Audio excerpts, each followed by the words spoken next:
이번 주 이재명 정부의 초강력 부동산 대책, 이제 정치권으로 번졌고요. 현장에서도 크고 작은 혼란이 분명히 있는 것 같습니다. 특히 유일하게 국민의힘에서 강국의 지역구가 있는 김재섭 의원이 이런 말을 했습니다.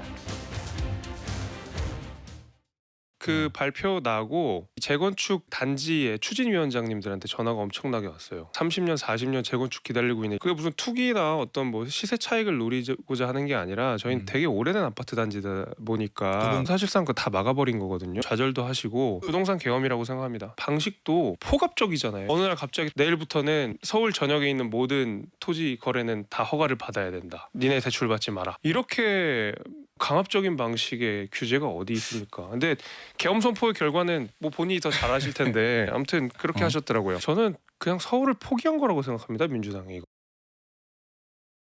너무 포갑적이다. 뭐 계엄이라고까지 김재섭 의원이 비유했는데 민주당이 지방선거에 서울 포기한 거 아니냐라고 했고 다음 화면 볼게요. 아예 이제 금태섭 전 의원은 대통령실에 브리핑 가르쳐 뭐라고 했냐면요. 김기웅 대변인님. 그러면 대통령실 이재명 정부 고위공직자나 여당 지도부 정도는 실거주하지 않는 집 팔고 주식 사야 되는 거 아니냐. 이렇게까지 비판을 했어요.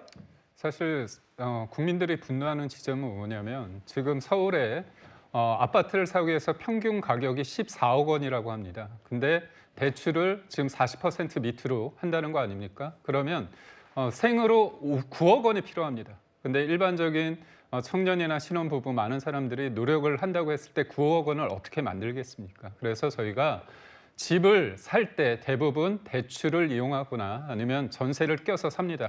이게 집을 사는 방식입니다. 현금 부자가 아닌 상태에서 이러지 못하는 거잖아요. 그런데 지금 이재명 정부의 부동산 정책은 딱 하나입니다.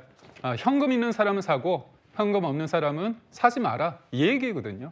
이건 포갑입니다. 어떤 기회의 사다리를 그냥 발로 차버린 게 아니라 기회의 사다리를 제가 봤을 때는 아예 불살렸다. 그렇게 생각할 수 있거든요.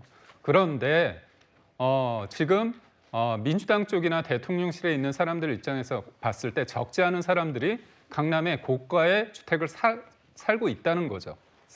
가지고 있다는 거죠. 그런 측면에서 봤을 때 본인들은 기회를 얻어서 그렇게 집을 사놓고 왜 다른 사람들은 기회의 사다리를 아예 불살라 버리느냐 이런 부분에 대한 지적이 큰 것 같습니다. 현장에서도 일부 반발이 나오고 특히 이제 야당 중심으로 이번에 이재명 정부의 3중 규제, 전세 끼고 집 못 산다라는 취지 얘기가 나오는데 장윤주 변호사님, 네.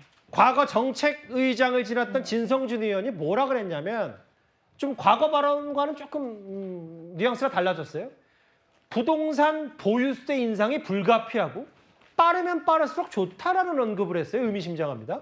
사실 세금과 관련된 문제는 상당히 예민한 이야기이긴 합니다. 아마 진성준 의원의 이야기이기는 하지만 이런 부분들이 아직 뭐 당론으로 정해졌다라고 보기는 어려울 것 같습니다. 예. 특히나 보유세 관련된 부분들은 뭐 진성준 의원이 예전에 한 얘기처럼 사실 부동산 값을 세금으로 잡는다는 것 최후의 수단이 돼야 된다라는 부분에 대해서도 많은 분들이 공감하시는 것 같고요.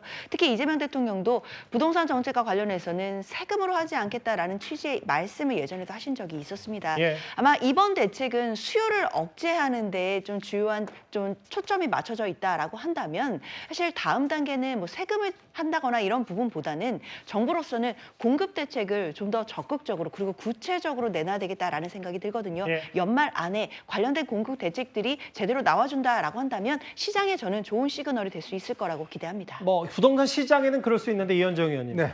민주당 내에서 서울시장 준비하는 의원들 생각이 좀 복잡할 것 같은데 실제로 만약에 정말로 보유세 인상까지 불가피하다라고 하면 글쎄요. 이게 세금 문제이기 때문에 셈법이 많이 곤란할 수도 있겠어요. 대통령이 그런 이야기 했지 않습니까? 세금으로 절대 부동산 잡지 않겠다고. 근데 불과 며칠이죠. 지금 정권 들어선 지 4개월 만에 지금 입장이 바뀌는 겁니까?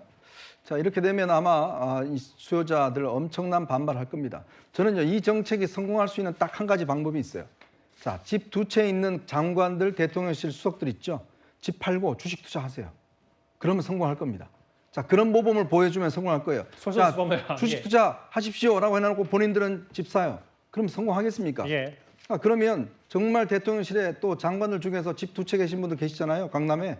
하나 파시고 주식 투자하세요. 그러면 이 정책 아마 성공할 겁니다. 보유세 인상이 불가피하다. 세금은 최후의 수단이라고 했던 여러 집권 여당의 취지가 좀 달라지는 것 같아서 중요한 세금 문제이기 때문에 저희가 준비한 1위로 하나하나 만나봤습니다.